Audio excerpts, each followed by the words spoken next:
kita beribadah, mari kita berdoa. Bapa, di dalam nama Tuhan Yesus, terima kasih Tuhan. Sebentar kami akan beribadah ya Tuhan. Berkati ibadah kami Tuhan, dari awal, pertengahan hingga akhir. Biarlah Roh Kudus-Mu Tuhan yang menguasai kami ya Tuhan, supaya kami Tuhan boleh merasakan hadirat-Mu Tuhan. Hati kami dijamah ya Tuhan, hidup kami dipulihkan ya Bapa. Juga kami berdoa Tuhan untuk persembahan ya Bapa. Berkati persembahan anak-anak-Mu ya Tuhan, dengan hati yang sukacita mereka memberi ya Tuhan, maka Engkau akan membalaskan Tuhan apa yang mereka butuhkan dalam kehidupan mereka ya Bapa. Terima kasih Bapa, berkati dan kuduskan persembahan anak-anak-Mu ya Bapa. Di dalam nama Tuhan Yesus kami mau memulai ibadah kami. Amin.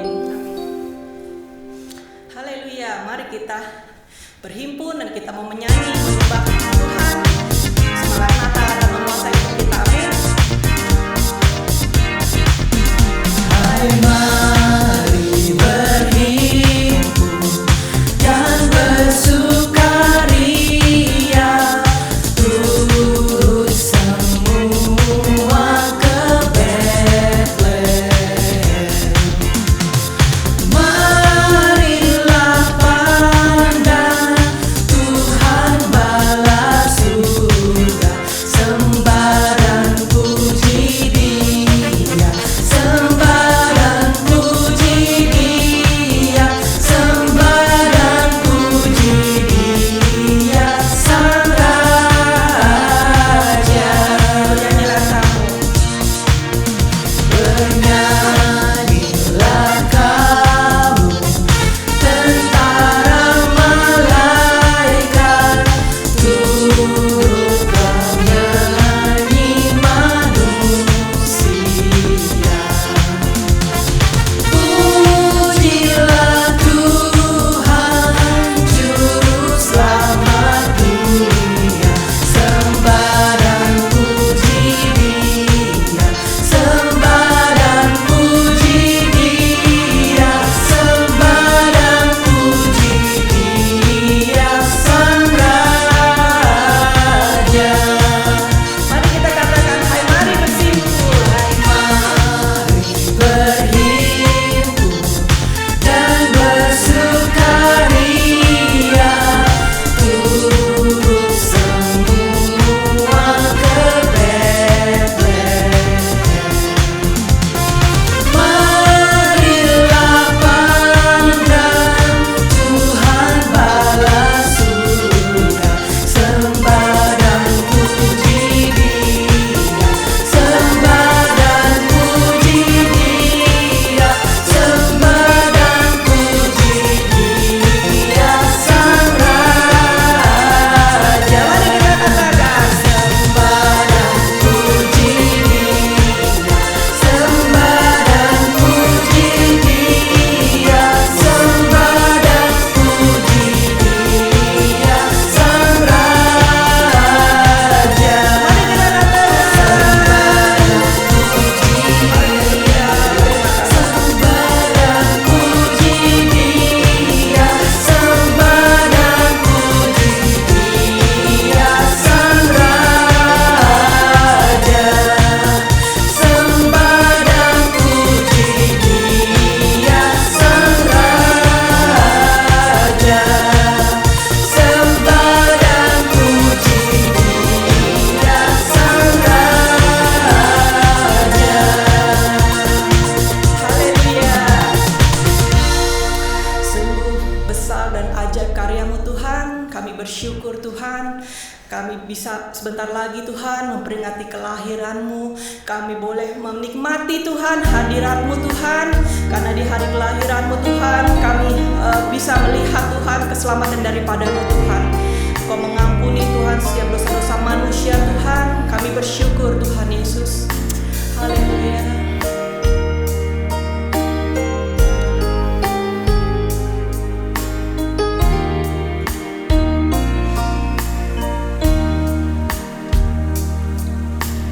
Besar dan ajaiblah karya-Mu, adil dan benarlah jalan-Mu.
Savior's birth.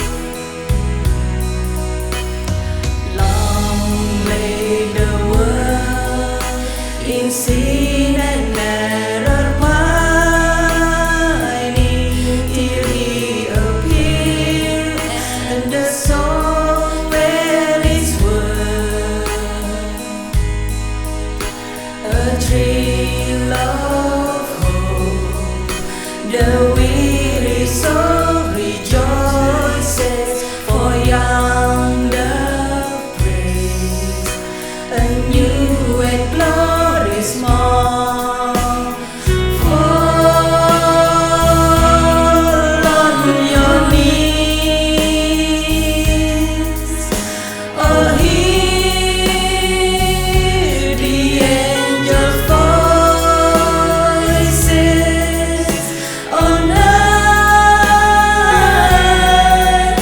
divine.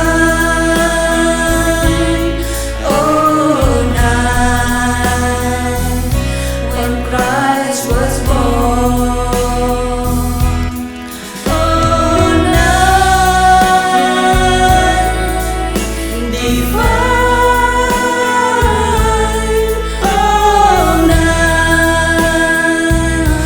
Oh, night divine.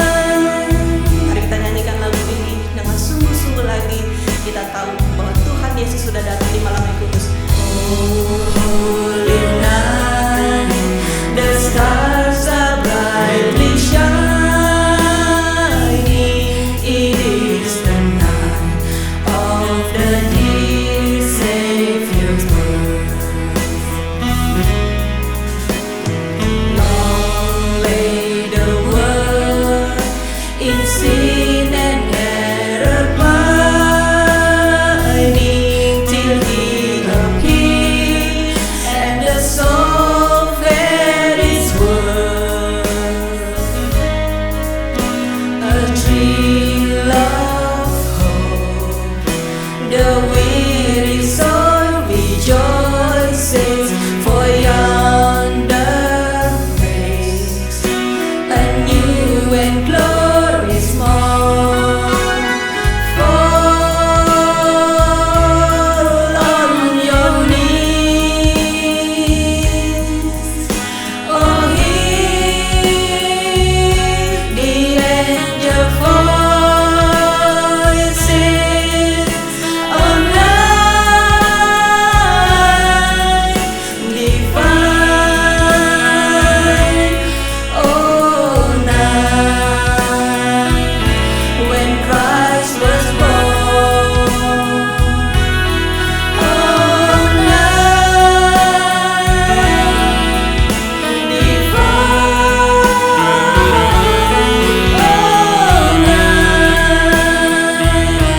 Oh, night divine.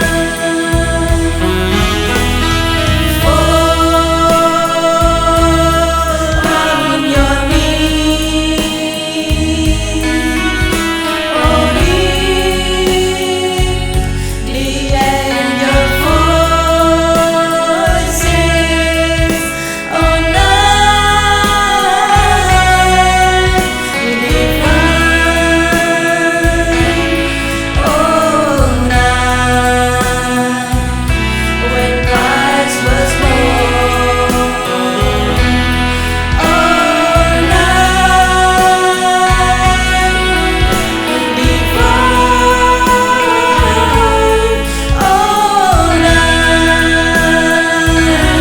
Oh, night divine. Terima kasih Tuhan. Terima kasih Tuhan. Mari kita berdoa bersama. Bapa dalam surga, saat ini kami berdoa Tuhan di suasana Natal ini ya Tuhan.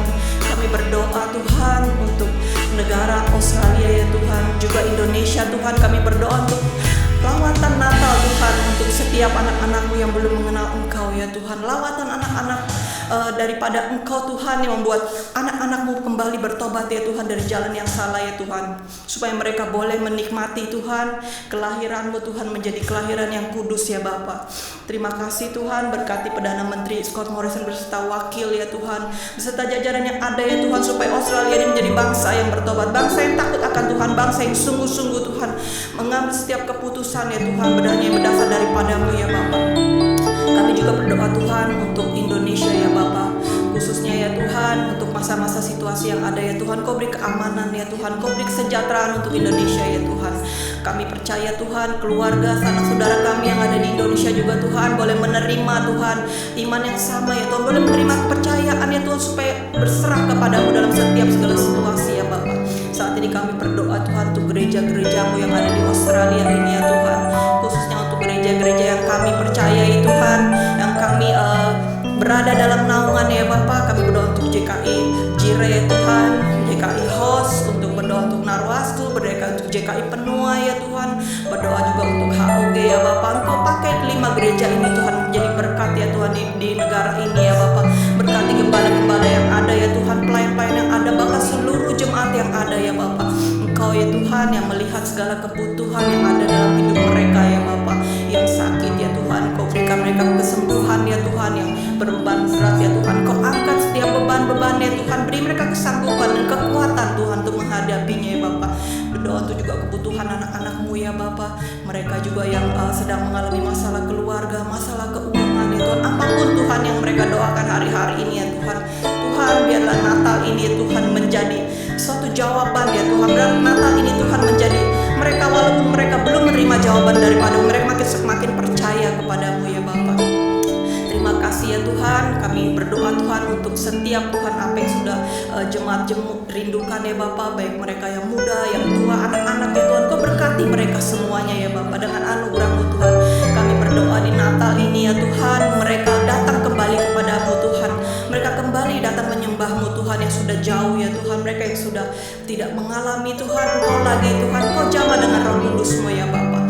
Terima kasih Tuhan, sebentar kami mendengar firman-Mu ya Bapa. Biarlah firman-Mu ini Tuhan yang memberikan mereka kekuatan baru ya Tuhan. Berkati hamba-Mu yang akan membawakan firman-Mu ini saat ini ya Tuhan, dengan urapan yang baru Tuhan, sehingga kami boleh mengerti Tuhan dengan bahasa yang Kau taruh dalam hati kami. Terima kasih Bapa, dalam nama Tuhan Yesus. Haleluya. Amin. Selamat mendengarkan firman Tuhan.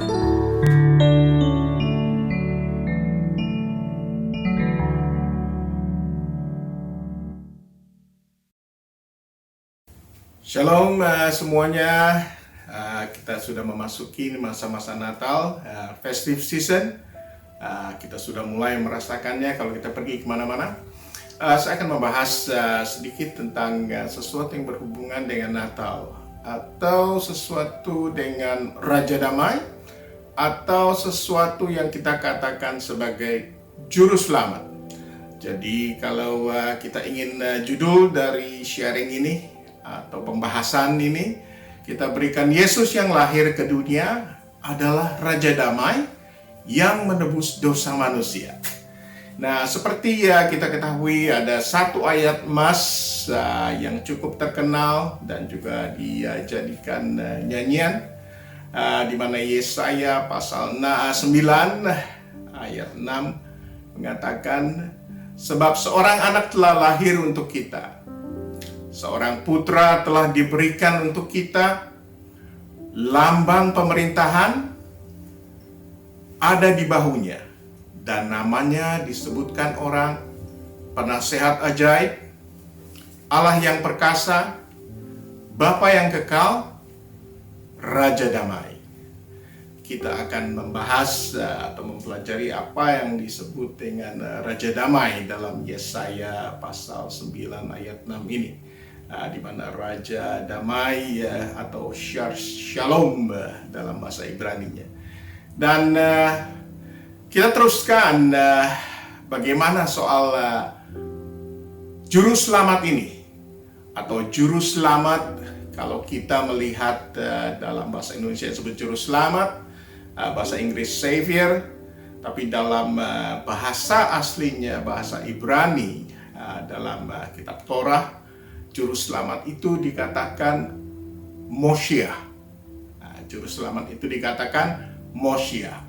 Nah, di dalam Yesaya pasal 43 ayat 11 dikatakan, Akulah Tuhan dan tidak ada juru selamat atau Moshiach.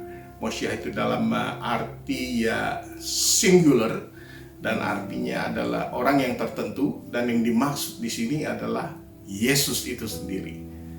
Jadi akulah Tuhan dan tidak ada juru selamat atau Moshiach selain daripadaku.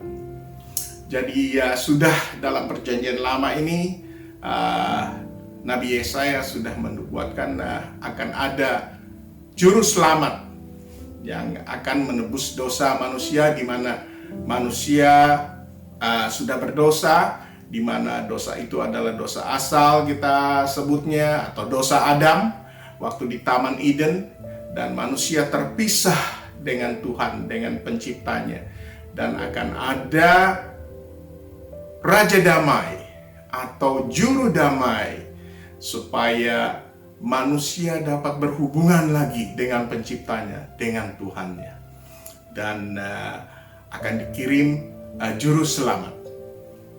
Dan di dalam perjanjian baru, Lukas pasal 2 ayat 11 mengatakan, hari ini telah lahir bagimu Juru Selamat, yaitu Kristus Tuhan. Di sini di-emphasize Kristus Tuhan di kota Daud. Jadi hari ini telah lahir bagimu Juru Selamat, yaitu Kristus Tuhan di kota Daud. Jadi dikatakan lagi dalam Injil Lukas, dikatakan bahwa hari ini telah lahir bagimu Juru Selamat. Di sini dikatakan lagi Juru Selamat. Jadi kita mengetahui bahwa Yesus itu adalah Juru Selamat bagi kita semua umat manusia.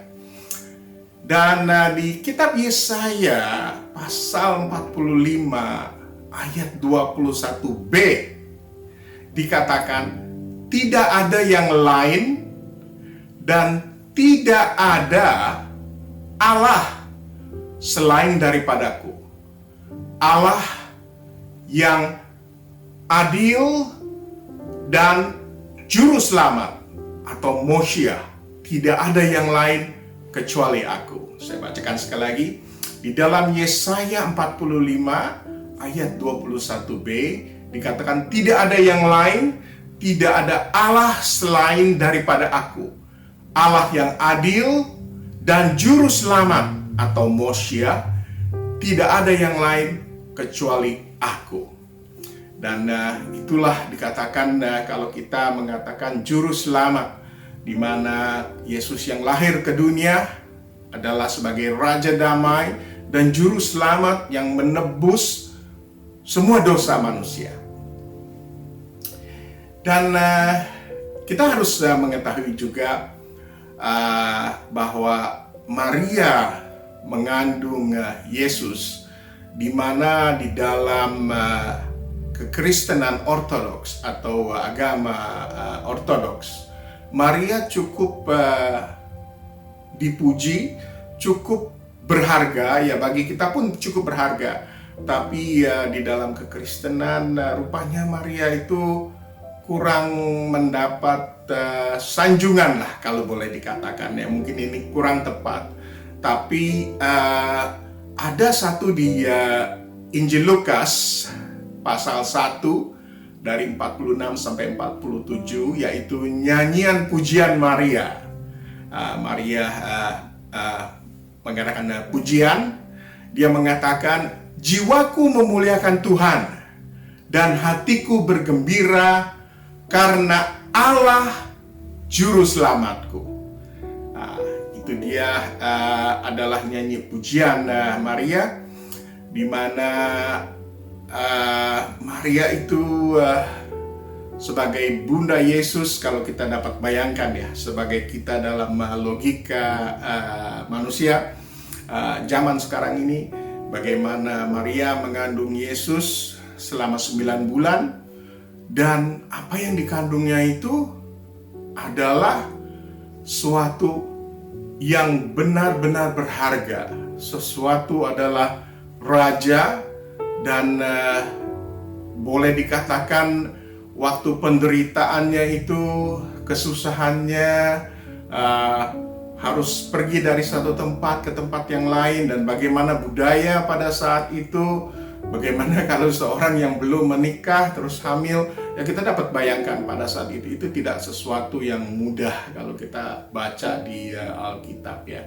Dan kita bisa bayangkan bagaimana Maria itu diberikan nama atau julukan oleh gereja kuno, gereja ortodoks, sebagai Theotokos.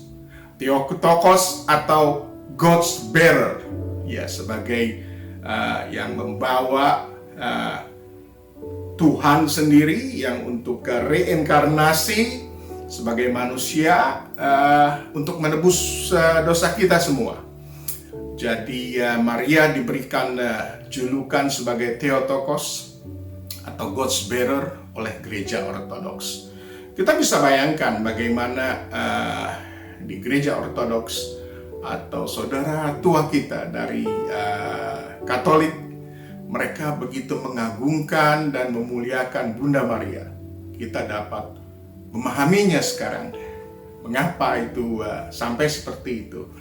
Dan kalau kita membaca di Alkitab, bagaimana Raja Daud waktu ingin memindahkan tabut suci, dia menitipkan tabut suci itu, tabut perjanjian, tabut Allah itu di rumah Obed-Edom. Dan kita mengetahui dari Alkitab bahwa Obed-Edom itu diberkati Tuhan dengan luar biasa.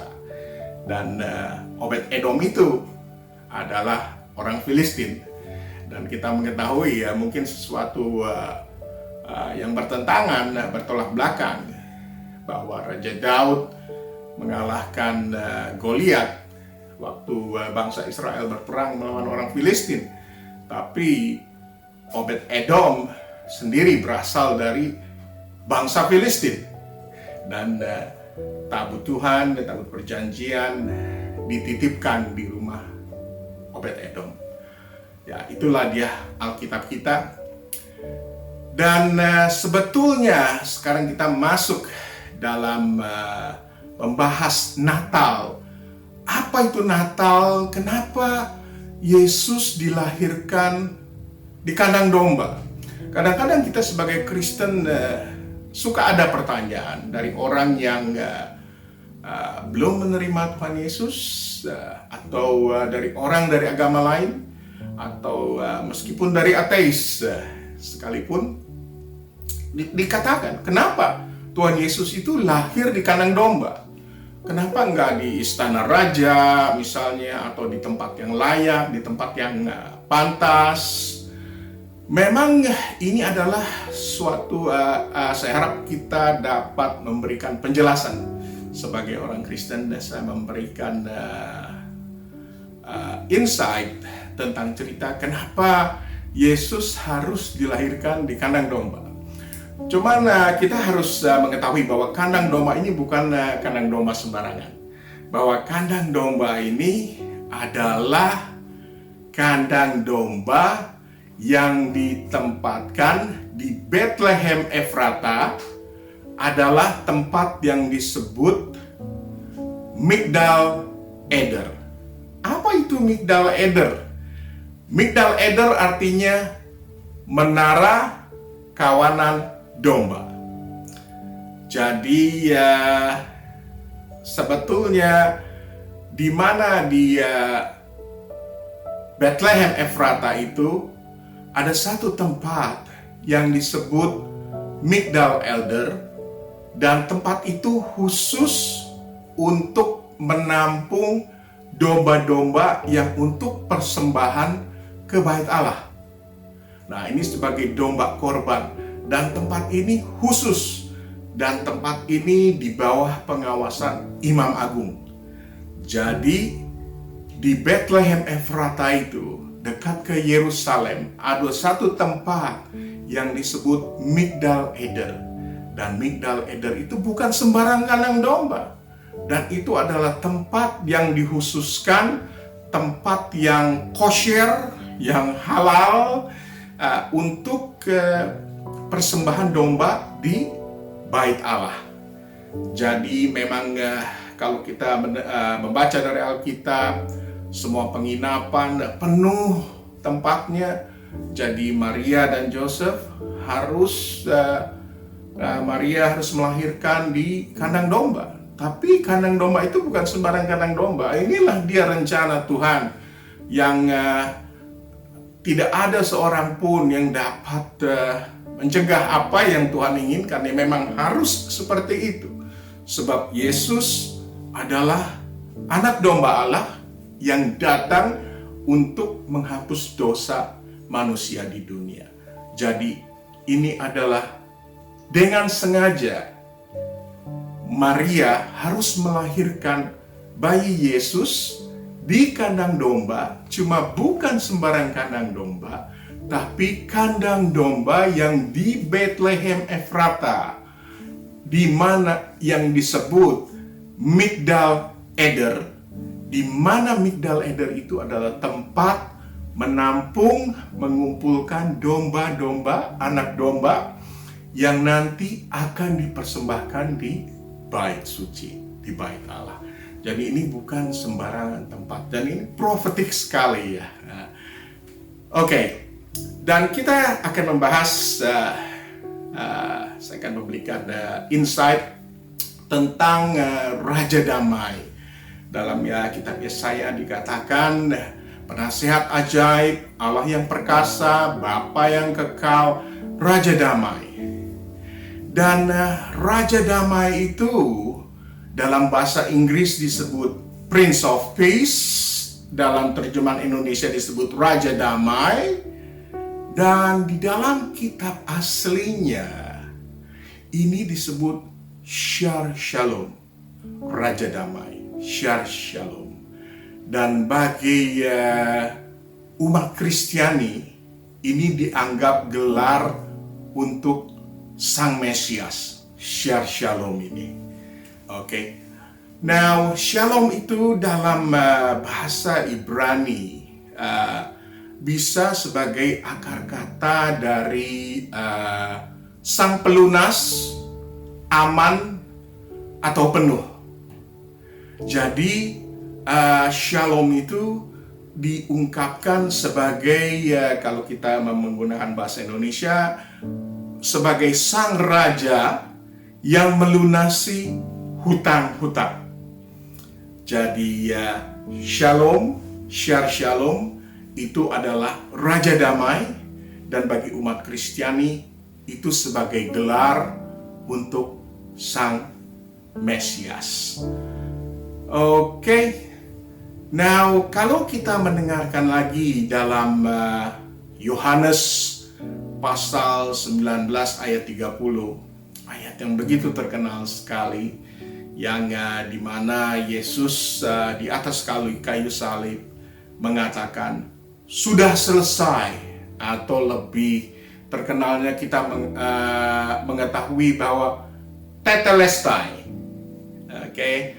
Nah, dalam bahasa Inggris, terjemahan ke bahasa Inggris dikatakan it is completed atau it is finished. Now, tetelestai itu dalam bahasa Yunaninya. Tapi kalau kita membaca dalam bahasa Yahudinya, dalam bahasa Ibrani, dalam bahasa aslinya, Yesus di atas kayu salib tidak mungkin menyatakan sudah selesai atau it is completed, it is finished. Yesus tidak berbicara bahasa Indonesia atau bahasa Inggris. Mungkin Yesus akan berbicara lebih ke bahasa Aram atau bahasa Yahudi atau bahasa Ibrani. Dan dalam bahasa Ibrani ini berasal kata shalom, yaitu nislam. Nislam itu berasal dari akar kata shalom. Ini adalah akar katanya dari shalom, nishlam itu.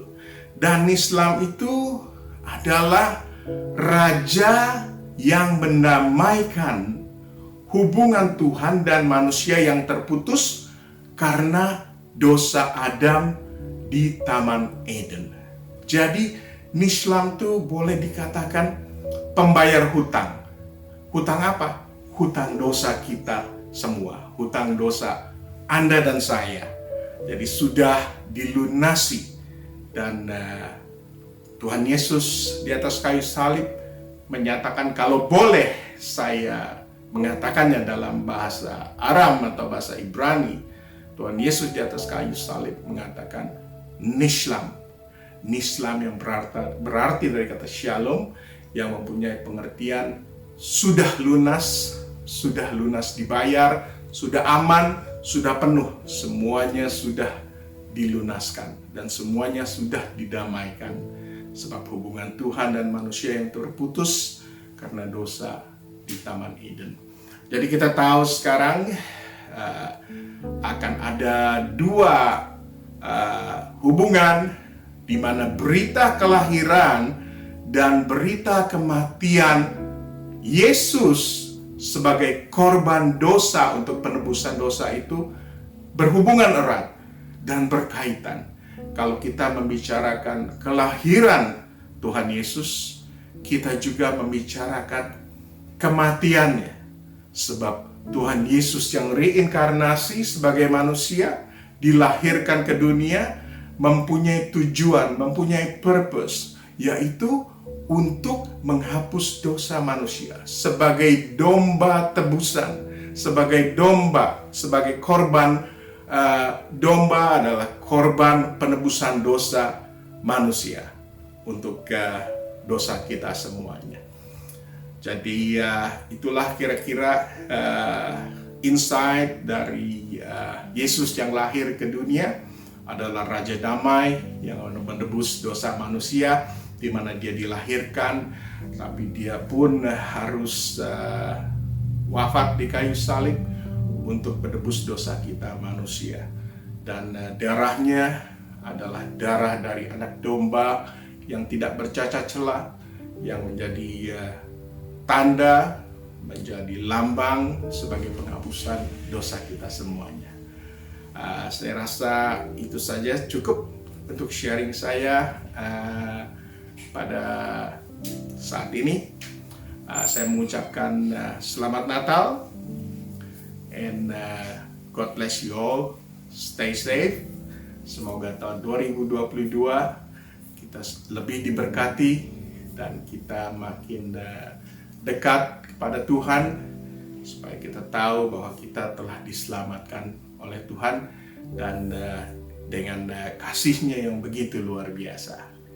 Oke, shalom dan sampai jumpa. Terima kasih. Terima kasih kepada hambanya Pak Arif Sunarso yang sudah sharing firman Tuhan buat kita semua. Kita tentu saja lebih mengerti tentang makna Natal dan apa saja yang terjadi latar belakang di balik kisah Natal. Sesungguhnya Natal itu harus menjadi, makna Natal itu harus benar-benar lahir dalam kehidupan kita, dan kita semua boleh mengerti betapa bersyukurnya kita bahwa Juru Selamat lahir buat kita semua. Amin. Mari sama-sama kita angkat tangan kita mau menerima berkat yang datang daripada Tuhan. Terima kasih Tuhan buat semua yang terjadi dalam kehidupan ini Tuhan Yesus, di mana Engkau begitu baik Tuhan buat kehidupan kami semua. Engkau lahir Tuhan Yesus, menebus dosa kami semua Tuhan. Kami percaya Tuhan suatu anugerah yang indah Tuhan kalau kami bisa Tuhan Yesus diterima oleh Engkau Tuhan sebagai anak-anak-Mu Tuhan. Sekarang Tuhan mari tumpangkan berkat-Mu Tuhan, blessing anugerah terbaik Tuhan Yesus yang datang daripada Allah Bapa, cinta kasih yang daripada Tuhan Yesus Kristus, serta persekutuan yang indah bersama dengan Roh Kudus boleh menyertai setiap jemaat-Mu yang hadir saat ini Tuhan Yesus. Diberkati rumah tangga mereka, diberkati pekerjaan sekolah mereka, diberkati Tuhan akan segala usaha mereka, diberkati keluarga mereka di dalam nama Tuhan Yesus Kristus. Kita semua yang percaya boleh sama-sama katakan amin. Tuhan Yesus memberkati kita semua. God bless.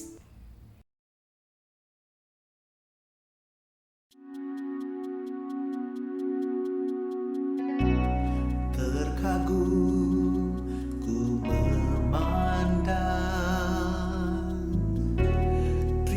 pribadimu yang menciptaku. Terkagum ku melihat kemuliaan yang kau nyatakan. Ku puji